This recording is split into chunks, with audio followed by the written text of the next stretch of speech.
नूर एक ज़हीन, शरारती और दिल की बहुत नरमी रखने वाली बच्ची थी। वो अपने बाग में घंटों खेलती, फूलों से बातें करती और सबसे ज़्यादा वक्त अपने लाडले तोते मीठो के साथ गुजारती। तो सिर्फ खूबसूरत हरा तोता नहीं था, वो खास। वो बोल सकता था, हंस सकता था और सबसे बढ़कर नूर का दिल पढ़ सकता था। अलिफाक दिन नूर और मीठो बाग में खेल रहे थे कि अचानक एक फूल खुलते खुलते बोल उठा, अगर तुम्हें सच में दोस्ती की ताकत जाननी है तो राजदार जंगल में कदम रखो। नूर हैरान। मीठो ने पंख झटके और बोला, चिल्लू नूर, ये सुनहरी मौका है। दोनों ही निकल पड़े एक जादुई मुहिम पर।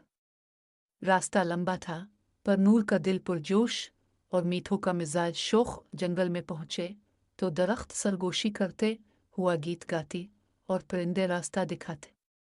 अचानक एक छोटा खरगोश जख्मी हालत में झाड़ियों से निकला। नूर